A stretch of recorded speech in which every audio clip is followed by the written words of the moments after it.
Hello friends, welcome to my YouTube channel फटाफट general education. तो आज आप सबका इस वीडियो में बहुत बहुत स्वागत है। तो इस वीडियो में है जो 29 तारीख की फर्स्ट मीटिंग में पेपर हुआ उसका आंसर की। तो आप इसको मिला लीजिए जो जो आया था। क्वेश्चन है, पहला क्वेश्चन आया था, गद्यांश से निम्नलिखित गद्यांश को पढ़कर पूछे गए प्रश्नों के उत्तर दीजिए। तो प्रश्न संख्या 1 से 5 तक इस गद्यांश को पढ़ना है और जो पूछे हैं प्रश्न उसका उत्तर देना है।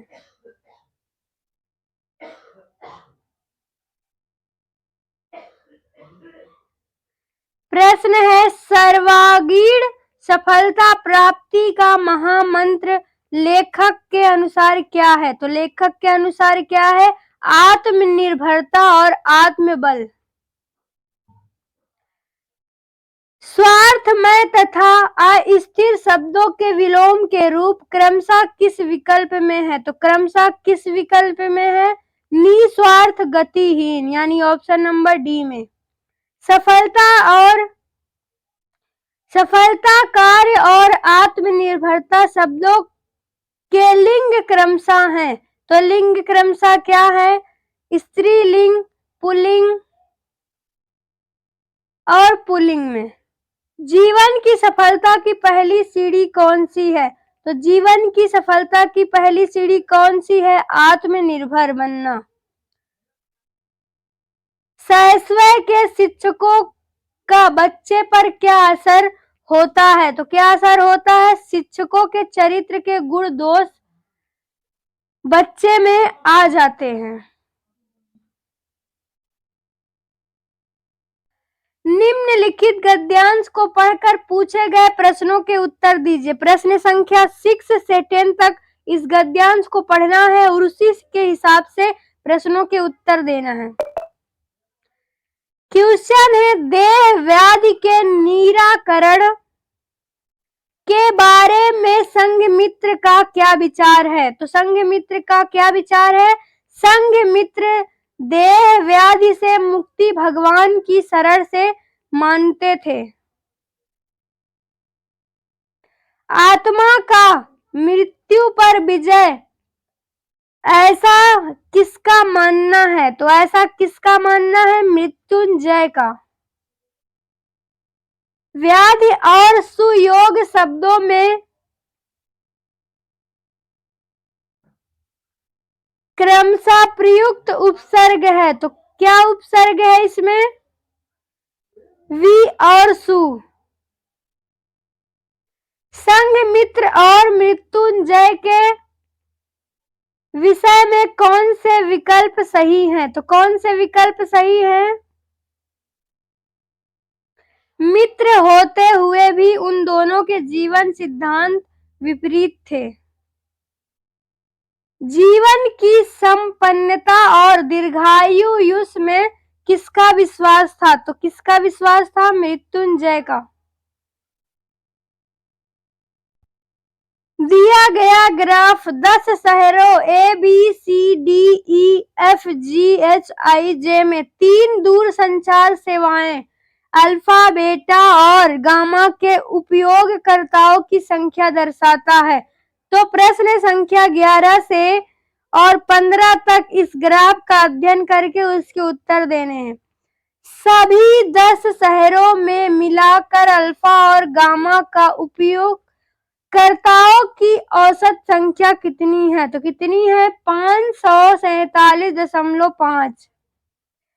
शहर बी में एक साथ अल्फा, बेटा और गामा के उपयोगकर्ताओं की कुल संख्या शहर एच में एक साथ अल्फा, बेटा और गामा के उपयोगकर्ताओं की कुल संख्या की तुलना में लगभग कितने प्रतिशत है? तो लगभग कितने प्रतिशत है? 21.05%। सभी 10 शहरों में मिलाकर बेटा और गामा के उपयोगकर्ताओं की कुल संख्या कितनी है? तो कुल कितनी है? 11,250। शहर ए में अल्फा और बेटा के साथ एक उपयोगकर्ताओं की संख्या ई में बेटा और गामा के एक साथ उपयोगकर्ताओं की संख्या का कितने प्रतिशत है? तो कितने प्रतिशत है? 85.71%। शहर डी एक साथ अल्फा, बीटा और गामा के उपयोगकर्ताओं की संख्या का शहर आई में एक साथ बीटा और गामा के उपयोगकर्ताओं की संख्या में अनुपात क्या है? तो अनुपात क्या है? 21:11। निम्नलिखित रेखा ग्राफ का ध्यानपूर्वक अध्ययन करें और नीचे दिए गए प्रश्नों के उत्तर दें। निम्नलिखित रेखा ग्राफ वर्ष 2023 में कक्षा 6 से 10 तक के स्कूल में पढ़ने वाले छात्रों के प्रतिशत को दर्शाया गया है। तो ये ग्राफ है, इसका अध्ययन करना है। कक्षा 6 और कक्षा 9 में मिलाकर विद्यार्थियों की कुल संख्या कक्षा 10 में विद्यार्थियों की कुल संख्या में लगभग कितने प्रतिशत अधिक है? तो कितने प्रतिशत अधिक है? 187%। कक्षा 8 में लड़कों की कुल संख्या x है और कक्षा 9 में लड़कों की कुल संख्या x + 40 है। यदि कक्षा 8 और कक्षा 9 में मिलाकर लड़कियों की कुल संख्या 120 है तो x का मान क्या होगा? तो x का मान क्या होगा? 250। कक्षा 7 और कक्षा 8 में मिलाकर छात्रों की कुल संख्या और कक्षा 9 और कक्षा 10 में मिलाकर छात्रों की कुल संख्या के बीच का अंतर क्या है? तो बीच का अंतर क्या है? 198।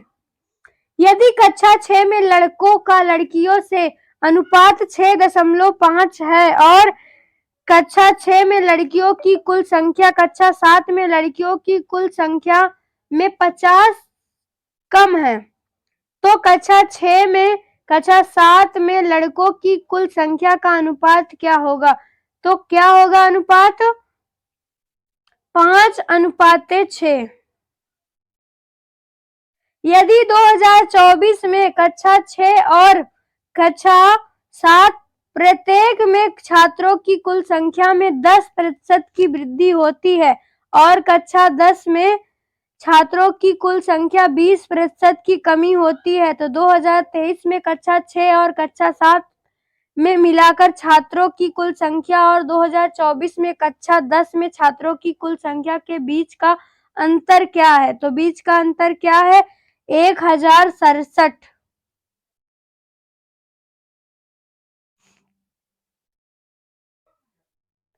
तालिका प्रश्न संख्या 21 से 25 तालिका का ध्यानपूर्वक अध्ययन करें और उसके नीचे दिए गए प्रश्नों के उत्तर दें। यह है तालिका। किस वर्ष में वित्तीय घाटा पिछले वर्ष की तुलना में सर्वाधिक बढ़ जाता है? तो किस वर्ष बढ़ जाता है? 2017 और 18 में। विगत वर्षों में बाजार उधार का औसत कुल वित्तीय घाटे का लगभग कितने प्रतिशत है? तो कितने प्रतिशत है? 2015-16 और 2019-20 तक औसत बजट घाटा करोड़ रुपए में कितना है? तो करोड़ रुपए में कितना है? 8,337 करोड़।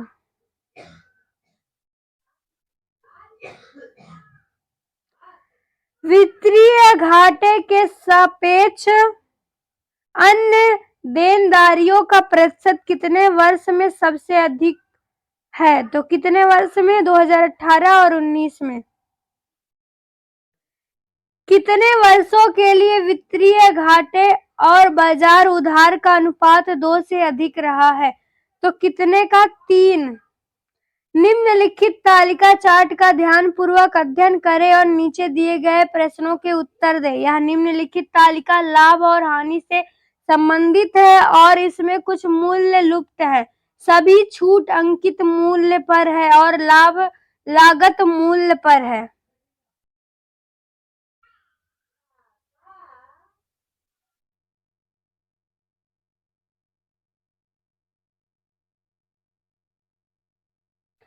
यदि सूट का छूट प्रतिशत और लाभ प्रतिशत समान है तो सूट का अनुमानित अंकित मूल्य ज्ञात करें। तो क्या है अनुमानित?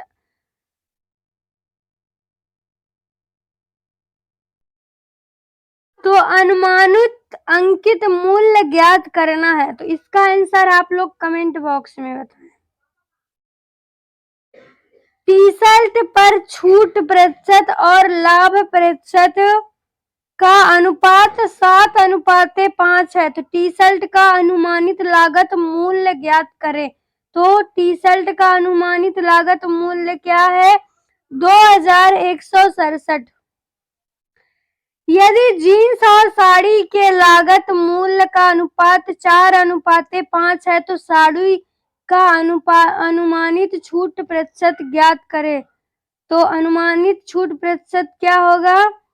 19.87%। यदि जीन्स का अंकित मूल्य शर्ट के लागत मूल्य से विक्रय मूल्य के बीच अंतर 750 है तो शर्ट का छूट प्रतिशत ज्ञात करना है। तो क्या होगा? 19.76%। सूट का लागत मूल्य जीन्स के अंकित मूल्य से कितने प्रतिशत कम है? तो कितने प्रतिशत कम है? 20%। निम्नलिखित मराठा प्रमुखों का उनके क्षेत्रों के संबंध से मिलान करना है। तो मिलान करना है, किस ऑप्शन से मिलान होगा?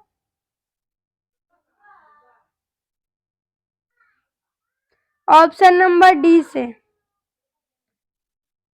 निम्नलिखित में से किस बौद्ध स्थल पर महिलाओं को पहली बार संघ में नियुक्त किया गया है? तो कहाँ किया गया था? वैशाली में। वेद के अंतिम भाग को निम्नलिखित में से किस नाम से जाना जाता है? तो किस नाम से जाना जाता है? वेदांग नाम से। मुगल सम्राट बाबर ने निम्नलिखित में से किस स्थान पर राणा सांगा और उनके सहयोगियों को हराया था? तो किस स्थान पर? खानवा पर। निम्नलिखित में से कौन सा 1892 के सुधारों का विस्तार हुआ था? तो 1909 के प्रतिशत अधिनियम का। 1920 में उत्तर प्रदेश के प्रतापगढ़ जिले में पहला किसान मार्च किसके द्वारा आयोजित किया गया? तो किसके द्वारा किया गया? बुरहानपुर में स्थित असीरगढ़ किला, जिसे दक्कन का दरवाजा के नाम से जाना जाता है, निम्नलिखित में से किस यदुवंशी अहीर राजा द्वारा बनवाया गया था? तो रुद्र सिंह अहीर के द्वारा। मोतीलाल तेजावत भारतीय राष्ट्रीय आंदोलन के दौरान एक प्रसिद्ध व्यक्तित्व थे। वह भारत के निम्नलिखित में से किस क्षेत्र से संबंधित थे? तो किस क्षेत्र से संबंधित थे? राजस्थान से।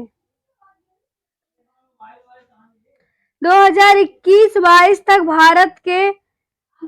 भारत में 1319 रिपोर्टेड प्रतिवेदित खदानें हैं। इनमें से सबसे अधिक 263 खदानें भारत के निम्नलिखित में से किस राज्य में स्थित है? तो किस राज्य में स्थित है? झारखंड राज्य में। निम्नलिखित में से किसके नेतृत्व में मंडी षड्यंत्र हुआ था? तो किसके नेतृत्व में हुआ था? इसका ऑप्शन आप लोग कमेंट बॉक्स में बताइए। में से किसने भारतीय राष्ट्रीय आंदोलन के दौरान 16 अगस्त 1946 को प्रत्यक्ष कार्यवाही दिवस मनाया गया? तो किस भारतीय राष्ट्रीय आंदोलन के दौरान? मुस्लिम लीग के दौरान।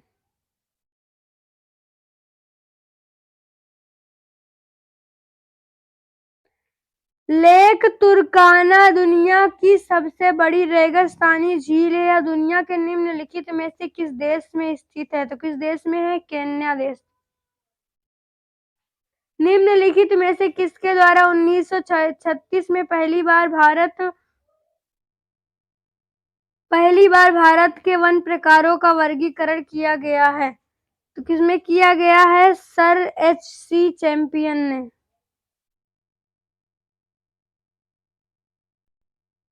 निम्नलिखित नदियों को उन राज्यों के आधार पर सुलेखित करें जिनमें वे बहती हैं।